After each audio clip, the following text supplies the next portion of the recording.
नमस्कार दोस्तों, हमारे चैनल में आपका हार्दिक स्वागत है। आज हम सुन रहे हैं बड़ी मजेदार कहानी इज्जत का चेक बनी घटना। शहर की सबसे ऊंची बिल्डिंग के 10वें माले पर स्थित वर्मा एंटरप्राइज का ऑफिस सुबह से ही भागदौड़ में डूबा हुआ था।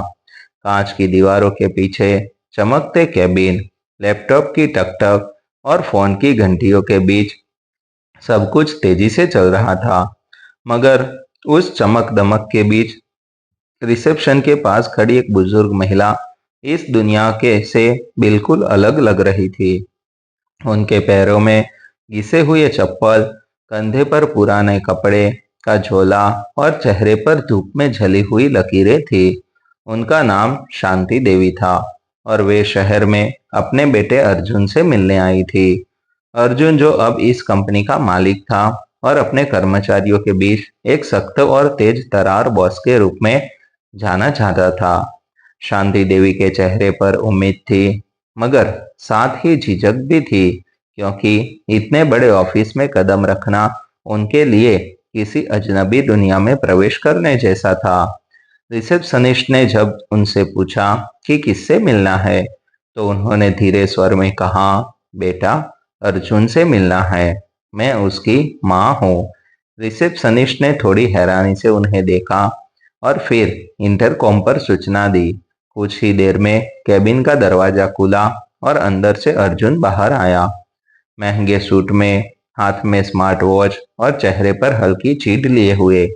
उसने अपनी माँ को देखते ही भौहें सिकोड़ ली, जैसे कि उसे गलत समय पर परेशान कर दिया हो। माँ, आप बिना बताए यहाँ क्यों आई?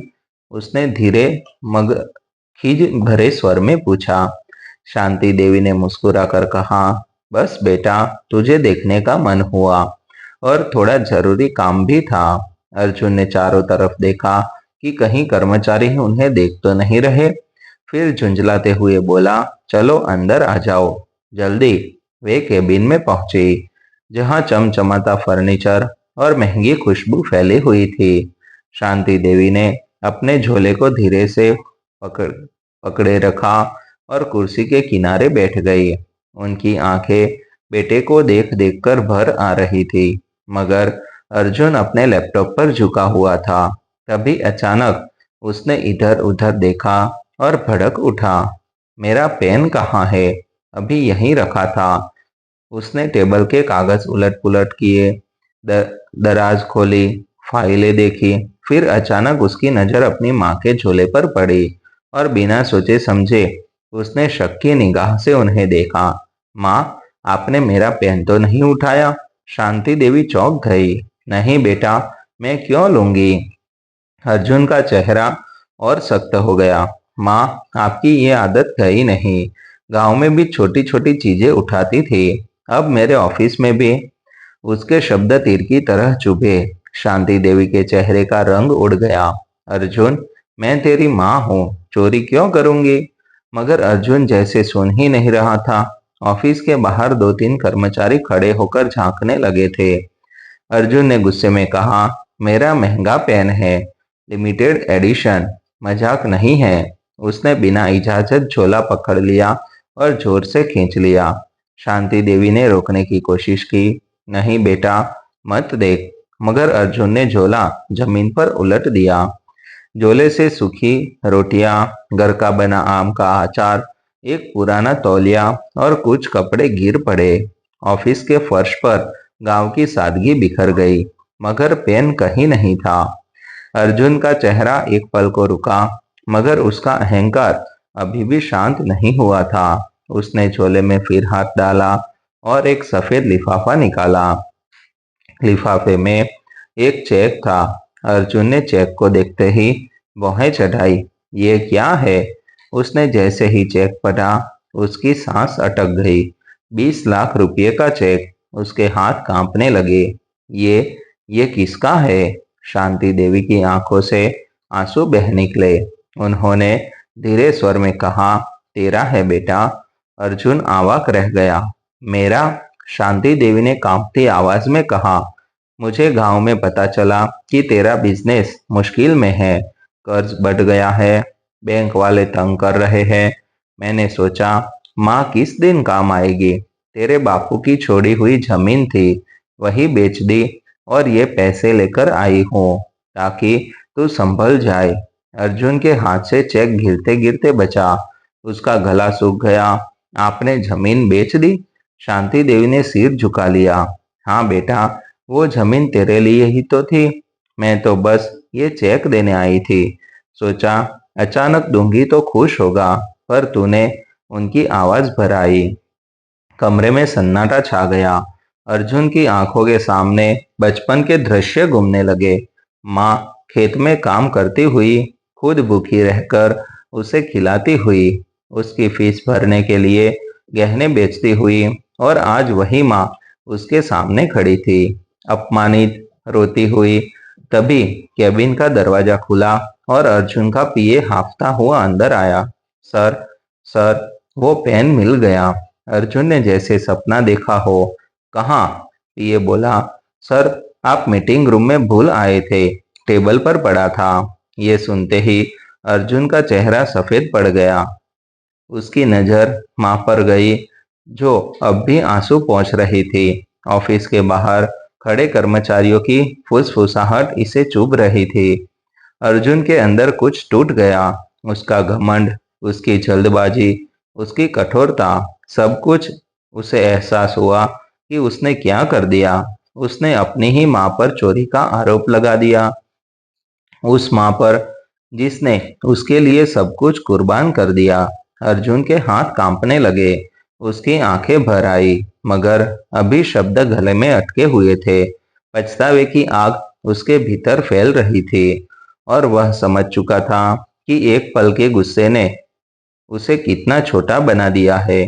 उसके सामने जमीन पर बिखरी रोटियां, अचार और वह चेक सिर्फ चीजें नहीं थी, वे माँ का प्यार, त्याग और विश्वास थे, जिन्हें उसने अपने अहंकार से कुचल दिया था। अर्जुन का सिर झुक गया, और उसी क्षण उसके भीतर कुछ ऐसा टूटा जिसने उसे पहली बार अपने असली रूप से मिलवाया। अर्जुन के हाथ से चेक धीरे धीरे कांपते हुए नीचे गिरा, और वह कुछ पल तक पत्थर की तरफ खड़ा रहा। उसके सामने फर्श पर बिखरी रोटियां, अचार की खुशबू और माँ के आंसू एक साथ मिलकर उसके भीतर ऐसा तूफान पैदा कर रहे थे जिसे वह रोक नहीं पा रहा था। पीए के मुंह से निकले शब्द, सर, पेन मीटिंग रूम में था, बार बार उसके कानों में गूंज रहे थे, जैसे जैसे हर गूंज उसके दिल पर एक और चोट कर रही हो। अर्जुन की आंखों के सामने अपने बचपन के वो दिन घूमने लगे, जब शांति देवी बारिश में भीगकर खेत से लौटती थी। हाथों में छाले होते थे, मगर चेहरे पर मुस्कान होती थी, क्योंकि उनका बेटा पढ़ लिख कर बड़ा आदमी बनेगा। उन्होंने कभी उसे महसूस नहीं होने दिया कि घर में पैसे कम है, कभी खुद नई साड़ी नहीं खरीदी, मगर उसकी फीस कभी लेट नहीं होने दी। और आज उसी माँ को उसने पूरे ऑफिस के सामने चोर कह दिया था। अर्जुन के पैर जैसे खुद ब खुद आगे बढ़े, और वह धीरे धीरे अपनी माँ के पास पहुंचा। शांति देवी अभी भी जमीन पर बैठकर झोले में घिरी चीजें समेट रही थी, जैसे उन्हें अपनी चीजों से ज्यादा अपने टूटे हुए सम्मान को समेटना हो। अर्जुन अचानक उनके सामने घुटनों के बल बैठ गया। उसकी आवाज भर गई, माँ, मुझसे बहुत बड़ी गलती हो गई। मुझे शांति देवी ने चौंक कर उसे देखा, मगर कुछ नहीं बोली। अर्जुन ने उनके हाथ पकड़ लिए और रोते हुए बोला, मैं अंधा हो गया था माँ। पैसे, काम, टेंशन में इतना उलझ गया था कि ये भूल गया कि आपने मुझे बनाया है। मैंने आप पर शक कैसे कर लिया। उसकी आवाज बच्चे जैसी हो गई। वह सच में एक छोटे बच्चे की तरह माँ के सामने रो रहा था। ऑफिस के बाहर खड़े कर्मचारी ये दृश्य देखकर स्तब्ध थे। जो बॉस हमेशा सख्त और रूखा लगता था, आज अपनी माँ के पैरों में सिर झुकाए रो रहा था। अर्जुन ने धीरे से माँ के पैरों को छुआ और बोला, मुझे माफ कर दो माँ, मैं इस लायक नहीं हूँ कि तुमने मेरे लिए जमीन बेच दी। शांति देवी की आंखों से फिर आंसू बह निकले, मगर इस बार उनमें दर्द के साथ ममता भी थी। उन्होंने कांपते हाथों से अर्जुन के सिर पर हाथ रखा और कहा, बेटा, माँ का दिल बड़ा होता है। गुस्से में कहे शब्द दिल पर लगते हैं, मगर माँ अपने बच्चों से नाराज कब तक रह सकती है। अर्जुन और जोर जोर से रो पड़ा। उसने माँ को गले लगा लिया, जैसे बरसों बाद उसे अपनी असली जगह मिल गई हो। कुछ पल तक कैबिन में सन्नाटा रहा। फिर अर्जुन ने उठकर फर्श पर गिरी रोटियां और अचार खुद उठाए। उसने झोले में बड़े से सब रखा। फिर चेक उठाकर माँ के हाथों में वापस देते हुए बोला, ये पैसे आपने मेरे लिए नहीं, आप अपनी जिंदगी की कमाई से दिए हैं, मगर मैं इन्हें ऐसे नहीं ले सकता। मैं आपका बेटा हूँ, मुझे अपने पैरों पर खड़ा होना होगा। अगर जरूरत पड़ी तो लूंगा, मगर अभी आप मेरे साथ घर चलो। शांति देवी ने हल्की मुस्कान के साथ कहा, मैंने ये पैसे तेरे लिए ही रखे हैं, जरूरत पड़े तो इस्तेमाल करना। मुझे बस ये चाहिए कि तू खुश रहे। अर्जुन ने अपने पीए को बुलाया और कहा, आज की सारी मीटिंग्स कैंसिल कर दो। पीए ने तैयारी हैरानी से पूछा, सर? अर्जुन ने दृढ़ आवाज में कहा, आज मुझे सबसे जरूरी काम करना है, अपनी माँ के साथ घर जाना है। पूरे ऑफिस में एक अजीब सी खामोशी थी, मगर उस खामोशी में एक सीख छिपी थी। अर्जुन अपनी माँ का हाथ पकड़कर बाहर निकला। इस बार उसके चेहरे पर शर्म नहीं, गर्व था कि वह उसी माँ का बेटा है जिसने उसके लिए सब कुछ कुर्बान कर दिया।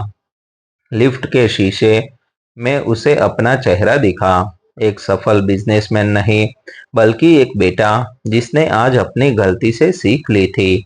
बाहर धूप तेज थी, मगर अर्जुन के मन का अंधेरा अब हट चुका था। उसने तय कर लिया था कि अब वह अपनी माँ को कभी अकेला महसूस नहीं होने देगा।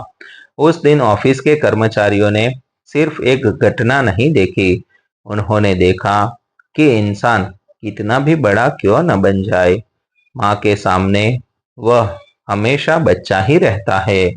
और सम्मान, भरोसा और प्यार, ये तीन चीजें अगर टूट जाए तो किसी भी दौलत से बड़ी कीमत चुकानी पड़ती है। अर्जुन के हाथ में अब महंगा पेन नहीं था, मगर उसके दिल में एक ऐसी सीख लिखी थी जो जिंदगी भर मिटने वाली नहीं थी।